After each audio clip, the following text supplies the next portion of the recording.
చిత్తూరు జిల్లా కుప్పంలోని ఓ రైస్ మిల్లులో తమిళనాడు రేషన్ బియ్యం ప్రత్యక్షమయ్యాయి. తమిళనాడు నుంచి రేషన్ బియ్యం అక్రమంగా తెచ్చిన వైసీపీ నాయకుడు అండెప్ప కుప్పం రైస్ మిల్లులో పాలిష్ పట్టిస్తున్నాడు.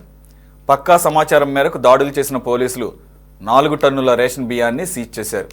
ఈ ఘటనపై కేసు నమోదు చేసిన పోలీసులు రేషన్ బియ్యాన్ని సీజ్ చేశారు.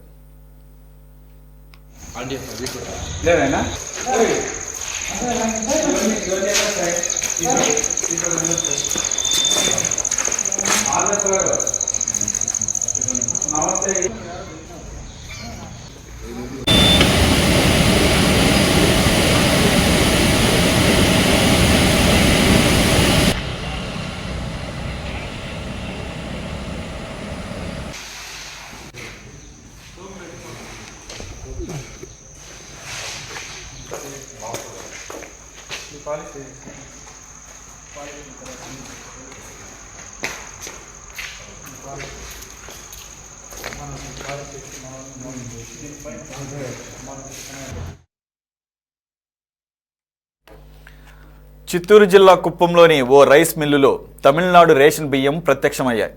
తమిళనాడు నుంచి రేషన్ బియ్యం అక్రమంగా తెచ్చిన వైసీపీ నాయకుడు అండెప్ప కుప్పం రైస్ మిల్లులో పాలిష్ పట్టిస్తున్నాడు. పక్కా సమాచారం మేరకు దాడులు చేసిన పోలీసులు 4 టన్నుల రేషన్ బియ్యాన్ని సీజ్ చేశారు. ఈ ఘటనపై కేసు నమోదు చేసిన పోలీసులు రేషన్ బియ్యం సీజ్ చేశారు.